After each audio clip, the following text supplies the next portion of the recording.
Praise the Lord. Greetings to you all in the name of our Lord and Savior Jesus Christ. Today's Bible verse, the book of Esther, chapter 4, verse 14. Yet, who knows, maybe it was for a time like this that you were made queen. ಎಸ್ತೇರಳ ಗ್ರಂಥ 4ನೇ ಅಧ್ಯಾಯ 14ನೇ ವಚನ. ಇದಲ್ಲದೆ ನೀನು ಇಂಥ ಸಂದರ್ಭಕ್ಕಾಗಿಯೇ ಪಟ್ಟಕ್ಕೆ ಬಂದಿರಬಹುದು, ಯಾರು ಬಲ್ಲರು. ಈ ಮಾತನ್ನು ಮೊರ್ದೆಕೈಯು ಹೇಳ್ತಾ ಇದ್ದಾನೆ. ಯಾರಿಗೆ? ಎಸ್ತೇರಳಿಗೆ. ಯಾರು ಬಲ್ಲರು ಎಂಬುದಾಗಿ. ಹೌದು, ಯಾರು ತಿಳಿದಿರುವರು. ಯಾವ ವಿಷಯವನ್ನು?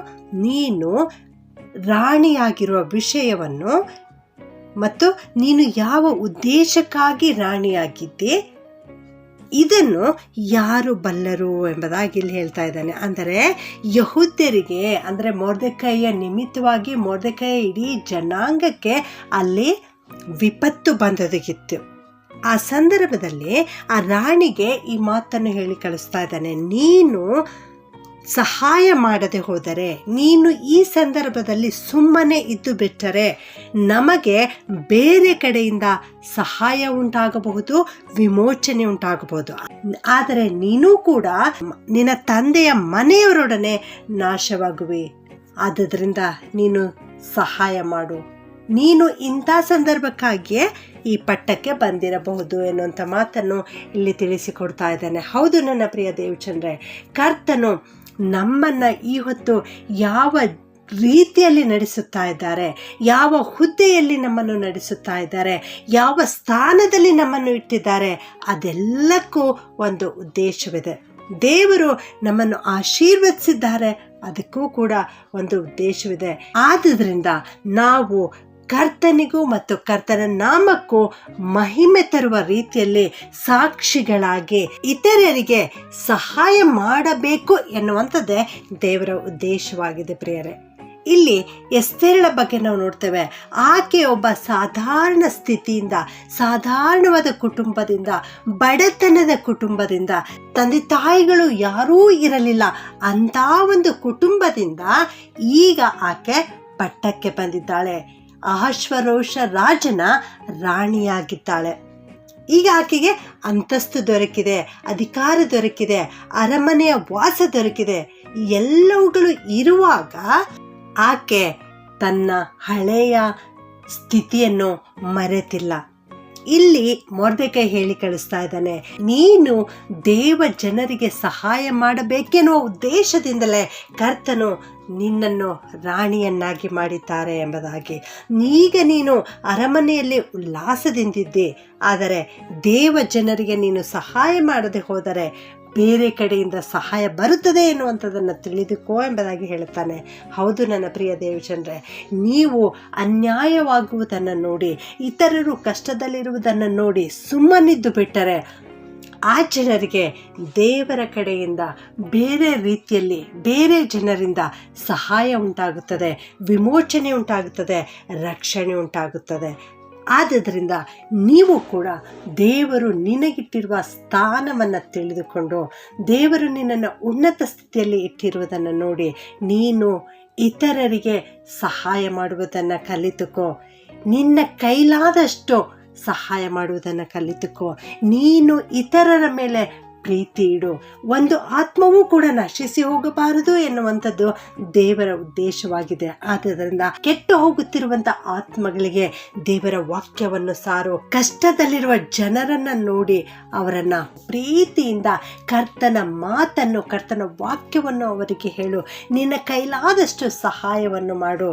1 ಕೊರಿಂಥ 13:6ನೇ ವಚನದಲ್ಲಿ ನಾವು ನೋಡ್ತೇವೆ, ಪ್ರೀತಿಯು ಅನ್ಯಾಯವಾಗುವುದನ್ನು ನೋಡಿ ಸಂತೋಷ ಪಡದೆ ಸತ್ಯಕ್ಕೆ ಜಯವಾಗುವಲ್ಲಿ ಸಂತೋಷ ಪಡುತ್ತದೆ ಎಂಬುದಾಗಿ. ಯಾರಾದರೂ ಅನ್ಯಾಯವಾಗಿ ದಬ್ಬಾಳಿಕೆಗೆ ಒಳಗಾಗ್ತಾ ಇದ್ದಾರೆ, ಸಂಕಷ್ಟಕ್ಕೆ ಒಳಗಾಗ್ತಾ ಇದ್ದಾರೆ ಅಂದರೆ ಅಂಥ ಜನರ ಪರವಾಗಿ ನಿಲ್ಲುವುದನ್ನು ನೀನು ಕಲಿತುಕೋ.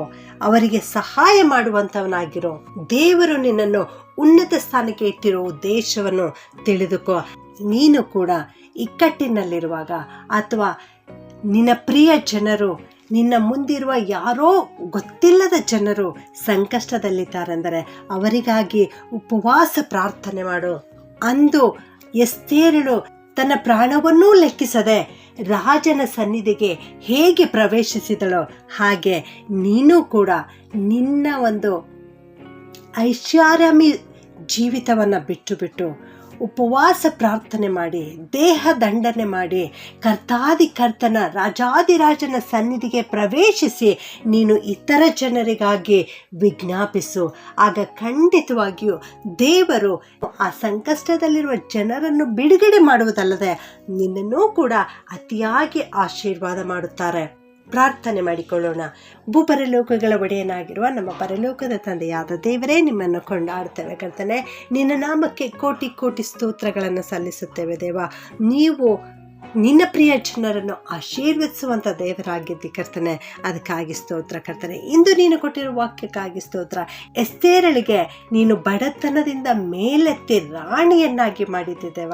ಅದಕ್ಕಾಗಿ ಸ್ತೋತ್ರ. ಆಕೆ ತನ್ನ ಜನರಿಗಾಗಿ ಉಪವಾಸ ಪ್ರಾರ್ಥನೆ ಮಾಡಿ ರಾಜನ ಸನ್ನಿಧಿಗೆ ಸೇರಿ ಆ ಜನರ ಸಂಕಷ್ಟದಿಂದ ಬಿಡುಗಡೆಗೊಳಿಸಿದಳು ಎನ್ನುವಂಥ ವಾಕ್ಯವನ್ನು ಇವತ್ತು ಕಲಿಸಿದ್ದಕ್ಕಾಗಿ ವಂದಿಸುತ್ತೇವೆ ಸ್ವಾಮಿ. ಈ ವಾಕ್ಯ ಕೇಳಿಸಿಕೊಳ್ಳುತ್ತಿರುವ ನಮ್ಮೆಲ್ಲರನ್ನು ಆಶೀರ್ವಾದ ಮಾಡು ಕರ್ತನೆ. ನಾವೆಲ್ಲರೂ ಕೂಡ ಕರ್ತನೆ ನಮ್ಮ ಜನರಿಗಾಗಿ ವಿಜ್ಞಾಪನೆ ಮಾಡುವಂಥ ಪ್ರಾರ್ಥನಾ ವೀರರನ್ನಾಗಿ ನಮ್ಮೆಲ್ಲರನ್ನ ಎಬ್ಬಿಸು ಎಂಬುದಾಗಿ ಪ್ರಾರ್ಥನೆ ಮಾಡುತ್ತೇವೆ ಕರ್ತನೆ. ಒಂದು ಆತ್ಮವೂ ಕೂಡ ನಶಿಸಿ ಹೋಗುವುದು ನಿನಗೆ ಇಷ್ಟವಿಲ್ಲ ಸ್ವಾಮಿ. ಎಲ್ಲರೂ ಕರ್ತನ ಕಡೆಗೆ ತಿರುಗಬೇಕು ಎನ್ನುವುದೇ ನಿನ್ನ ಉದ್ದೇಶವಾಗಿದೆ ದೇವರೇ. ನಾವೆಲ್ಲರೂ ನಿನ್ನ ಕಡೆಗೆ ತಿರುಗಬೇಕು ಸ್ವಾಮಿ. ಯಾರಿಗೆ ದೇವರ ವಾಕ್ಯ ಗೊತ್ತಿಲ್ಲವೋ ಅಂಥ ಜನರಿಗೆ ವಾಕ್ಯ ಸಾರುವಂಥವರು ನಾವಾಗಬೇಕು ಸ್ವಾಮಿ. ನಮ್ಮನ್ನು ನಿನ್ನ ಸಾಧನವನ್ನಾಗಿ ಉಪಯೋಗಿಸಿಕೊ ಕರ್ತನೆ. ವಿಶೇಷವಾಗಿ ಯಾರೆಲ್ಲ ಸಂಕಷ್ಟಕ್ಕೊಳಗಾಗಿದ್ದಾರೋ, ಅನ್ಯಾಯವಾಗಿ ಬಾಧೆಯನ್ನು ಅನುಭವಿಸ್ತಾ ಇದ್ದಾರೋ ಅಂಥ ಜನರಿಗಾಗಿ ಪ್ರಾರ್ಥನೆ ಮಾಡುತ್ತೇವೆ ಕರ್ತನೆ. ಅನೇಕರು ಅಧಿಕಾರಿಗಳ ದಬ್ಬಾಳಿಕೆಗೆ ಒಳಗಾಗಿ ಸಂಕಷ್ಟಕ್ಕೆ ಒಳಗಾಗಿದ್ದಾರೆ ಸ್ವಾಮಿ.